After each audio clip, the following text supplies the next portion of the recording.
2022 সালে দাঁড়িয়ে স্মার্টফোন হাতে নেই এমন ইউথ জেনারেশন পাওয়া মুশকিল। তারপরেও গুটি কয়েক যুবক যুবতী তো আছেই যারা কিনা পূর্বে বার ফোন ইউজ করতো, কিন্তু এখন তারা স্মার্টফোনে সুইচ করতে চায়। আর এই স্মার্টফোনে সুইচ করার পূর্বেই যত সব কনফিউশন, তারা নানান জায়গায় নানান জায়গা থেকে শোনে যে অ্যামোলেড, সুপার অ্যামোলেড, আইপিএস, এত নানান ধরনের নানান টাইপের ডিসপ্লে হয়ে থাকে। আর সেই সকল সময়েই বাধে তাদের কনফিউশনটা। যদিও কনফিউশনে পড়ে না কোনো বয়স্ক বা বার্ধক্যে যাওয়া কোনো মানুষ যখন স্মার্টফোন কিনতে যায়। স্মার্টফোন কেনার ক্ষেত্রে আইপিএস আর অ্যামোলেডের দ্বিধায় ভোগে ইউথ জেনারেশনের ছেলেমেয়েগুলা। আর তাদের এই কনফিউশন ক্লিয়ার করার জন্যই আজকে আমার এই ভিডিও। তো চলুন খুব বেশি দেরি করব না, শুরু করি আজকের ভিডিও। আইপিএস এবং অ্যামোলেড এই দুইটা ডিসপ্লের মধ্যে কোনটা ভালো কোনটা মন্দ সেই প্রসঙ্গে তো অবশ্যই যাব, কিন্তু তার আগে আপনাকে জানতে হবে উভয় ডিসপ্লে কি দিয়ে তৈরি বা কিসের সমন্বয়ে তৈরি। আমি যদি খুব সহজে আপনাকে বলি যে ডিসপ্লে তৈরি ঠিক আমাদের শরীরের ত্বকের মতো করে। আমাদের শরীরের ত্বক যেমন ছোট ছোট ক্ষুদ্র ক্ষুদ্র কোষের সমন্বয়ে তৈরি, ঠিক ডিসপ্লেটা তৈরি হয় পিক্সেলের সমন্বয়ে। ছোট ছোট বিন্দু বিন্দু পিক্সেলের সমন্বয়ে কিন্তু একটা ডিসপ্লে তৈরি হয়। আর এই পিক্সেলটা কিন্তু ঠিক কলমের বলপিনের ফোঁটার মতো এক একটা ফোঁটা, এই এক একটা ফোঁটাকেই একটা করে পিক্সেল বলা হয়। আর এই শত শত লক্ষ লক্ষ সহস্র পিক্সেলের সমন্বয়ে কিন্তু তৈরি হয় একটি ডিসপ্লে, সেটা আইপিএস হোক আর অ্যামোলেডই হোক। কিন্তু এখানে একটু ভিন্নতা আছে।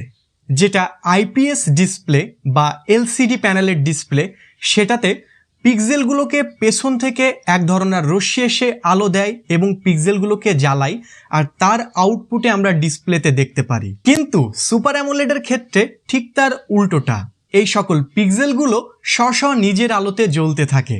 পেছন থেকে কোনো রশ্মি বা চারিপাশ থেকে কোনো রশ্মি এসে আলো দিয়ে এদেরকে জ্বালায় না, এরা নিজেদের স্ব আলোতে জ্বলতে থাকে।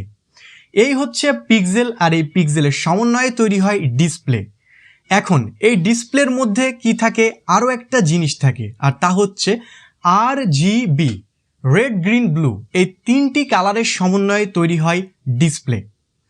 আমরা যে সকল জিনিস দেখি, দেখা যাচ্ছে হতে পারে সবুজ, হতে পারে সাদা, হতে পারে খয়েরি, বেগুনি, এই সকল কালার এই তিনটি কালারের মধ্য থেকেই উৎপত্তি হয়। আর সেটা তৈরি হয় RGB প্যানেল থেকে। আর এই RGB প্যানেল আইপিএস এবং অ্যামোলেড দুটো প্যানেলেই একই রকম। ডিসপ্লের গঠন সম্বন্ধে তো বললাম, এখন যাওয়া যাক পার্থক্যে। আইপিএস ডিসপ্লে এবং অ্যামোলেড ডিসপ্লের পার্থক্য গেলে শুরুতেই আসে এদের ব্যাটারি খরচ বা ব্যাটারি ড্রেনের ইস্যুটা। আইপিএসের তুলনায় অ্যামোলেড ডিসপ্লে কিন্তু তুলনামূলক কম ব্যাটারি খরচ করে। কেন খরচ করে সেই প্রসঙ্গেও যাব। যখন আমাদের ডিসপ্লেতে কোনো ব্ল্যাক কালার দেখানো হয়, বা আমি যখন ডিসপ্লেতে কোনো কন্টেন্ট দেখছি তার মধ্যে ব্ল্যাক কালার রয়েছে, আইপিএস ডিসপ্লের ক্ষেত্রে কিন্তু একরকম হয়, অ্যামোলেডের ক্ষেত্রে কিন্তু অন্যরকম হয়। আপনি যখন ব্ল্যাক কালারটা দেখছেন, ঠিক ব্ল্যাক এরিয়াটাতে অ্যামোলেড ডিসপ্লে যে পিক্সেলগুলো থাকে সেই পিক্সেলগুলো অফ হয়ে থাকে, যার জন্য সেই এরিয়াটা সম্পূর্ণ ব্ল্যাক কালার দেখায়। এবং আইপিএস ডিসপ্লের ক্ষেত্রে যেহেতু পেছন থেকে একটা আলোক রশ্মি আসে এবং পিক্সেলগুলোকে জ্বালায়, যার জন্য সেই এরিয়াটা পিক্সেল অফ থাকে না এবং সেই এরিয়াটা সম্পূর্ণ ব্ল্যাক বা সম্পূর্ণ কুচকুচে কালো দেখায় না, একটু শ্যাডো টাইপের ব্ল্যাক দেখায়। ব্ল্যাক দেখানো, শ্যাডো দেখানো, এর মধ্যে ব্যাটারি খরচের ব্যাপারটা আবার কোথা থেকে আসলো? হ্যাঁ, অবশ্যই এর মধ্যে ব্যাটারি খরচের ব্যাপারটাও আছে। কেননা অ্যামোলেড ডিসপ্লেতে যেহেতু পিক্সেলগুলো বন্ধ করে কালো কালার দেখায়, যার জন্য অ্যামোলেড ডিসপ্লের সেই অংশে পিক্সেল বন্ধ থাকাতে চার্জ কম খরচ হয় তুলনামূলক আইপিএসের থেকে। আর আইপিএসের আলোক রশ্মি যেহেতু সব পিক্সেলগুলোকেই জ্বালায়, যার জন্য সেই এরিয়াটা সহ সব এরিয়াটাতেই পিক্সেলগুলো জ্বলতে থাকে এবং তুলনামূলক বেশি পাওয়ার কনজাম করে। পার্থক্য কি শুধু এতটুকুই? না, মোটেও এতটুকু পার্থক্য না, আরও পার্থক্য রয়েছে।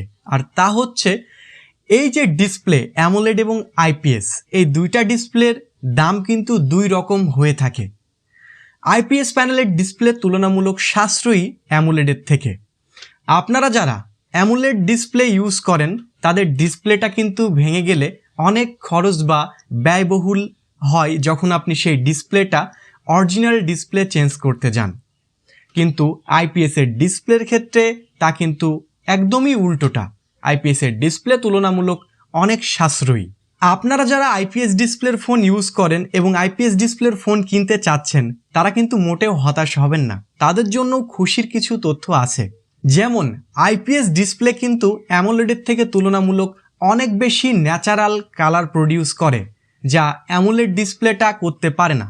আপনি যদি অ্যামোলেড আর আইপিএস এই দুটা ডিসপ্লেকে পাশাপাশি রেখে পার্থক্য খুঁজতে যান তাহলেই বুঝতে পারবেন যে হলুদ কালারটাকে একটু গাঢ় হলুদ, সাদাটাকে একটু হলুদাভ এবং এই সকল কালারগুলো যাতে চোখের কাছে আরামদায়ক এবং ভালো লাগে, যার জন্য এই কালারটাকে একটু বুস্ট আপ করা। অ্যামোলেড ডিসপ্লেতে কখনোই ন্যাচারাল কালার পাওয়া যায় না।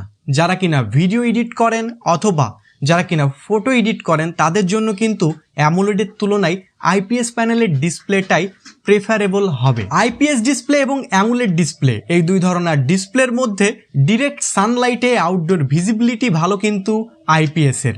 এই জিনিসটা যে শুধু আমি বলছি তা না, আপনি বিভিন্ন টেক টিউবারদের ভিডিওস দেখতে পারেন এবং ওয়েব ব্রাউজ করে সার্চ করতে পারেন, সেখানেও এই ইনফরমেশনটাই পাবেন যে আউটডোর ভিজিবিলিটি বা নিটস পিক ব্রাইটনেস এর দিক দিয়ে অ্যামোলেডের থেকে আইপিএস প্যানেলটাই এগিয়ে থাকবে। তো এই ছিল স্ট্রাকচার থেকে শুরু করে এই পর্যন্ত 4টি পার্থক্য। আর এই 4টি পার্থক্যকে যদি আরেকবার সাম আপ করি তাহলে শুরুতেই আইপিএস ডিসপ্লে থেকে অ্যামোলেড ডিসপ্লেতে চার্জ খরচ কম হয়, এদিক দিয়ে উইনার অ্যামোলেড ডিসপ্লে। নাম্বার 2তে রয়েছে আইপিএস ডিসপ্লে এবং অ্যামোলেড ডিসপ্লে। এই দুই ধরনের ডিসপ্লে যদি কখনো ফেটে যায় অথবা ভেঙে যায়, কস্টিংটা কিন্তু আইপিএসের থেকে অ্যামোলেডে বেশি যখন আপনি চেঞ্জ করতে যাবেন। তো এদিক দিয়ে সাশ্রয়ী হচ্ছে আইপিএস ডিসপ্লেটা। আইপিএস ডিসপ্লেটা এদিক দিয়ে উইনার। নাম্বার 3তে রয়েছে ন্যাচারালিটি। ন্যাচারালিটির কথা যদি বলি তাহলে একটু আগেই আলোচনা করলাম অ্যামোলেড ডিসপ্লেটা একটু ভিভিড এবং পাঞ্চি কালার দেয়, যেটা ন্যাচারালের থেকে ঊর্ধ্বে, কিন্তু আইপিএস ডিসপ্লেটা অ্যাকিউরেট ন্যাচারাল কালার প্রডিউস করে। তাহলে আইপিএস কিন্তু এদিক দিয়েও 3য় নম্বরে উইনার। এবং লাস্টলি যেটা ছিল 4র্থ নম্বরে, আর তা হচ্ছে ডিরেক্ট সানলাইটে কে বেশি উজ্জ্বলতা দিতে পারে। ডিরেক্ট সানলাইটেও কিন্তু অ্যামোলেডের থেকে আইপিএস বেশ ভালো উজ্জ্বলতা দিতে পারে। পাশাপাশি কম্পেয়ার করে 4টার মধ্যে 3টাতেই আইপিএস উইনার। তার মানে এই না যে আইপিএস ভালো অ্যামোলেড মন্দ, এরকমটা কোনো কিছুই না। যারা কিনা চোখকে আরাম দেওয়ার জন্য এবং স্বর্গীয় টাইপের কালার দেখার জন্য এবং ব্যাটারি কম খরচ করার জন্য ডিসপ্লে চান, তারা অবশ্যই তাদের প্রথম পছন্দ হতে পারে অ্যামোলেড ডিসপ্লে। এবং যারা কিনা ফটো এডিট, ভিডিও এডিট এবং ন্যাচারাল টাইপের কালার ও সাশ্রয়ী দামে ডিসপ্লে ভেঙে গেলে চেঞ্জ করতে পারবেন এমন ডিসপ্লে খুঁজে থাকেন, তাহলে অবশ্যই আইপিএস ডিসপ্লে আপনার প্রথম পছন্দ হওয়া উচিত। তো এই ছিল মোটামুটি আইপিএস এবং অ্যামোলেড ডিসপ্লের মধ্যে পার্থক্য। এতক্ষণে হয়তো বুঝে গিয়েছেন যে ডিসপ্লে কোনটা কোন দিক দিয়ে ভালো। আমি মোটেও বলছি না যে আইপিএস ভালো অ্যামোলেড খারাপ অথবা অ্যামোলেড ভালো আইপিএস খারাপ, যে যার কর্নার থেকে ভালো। এখন বাকিটা আপনার পছন্দ।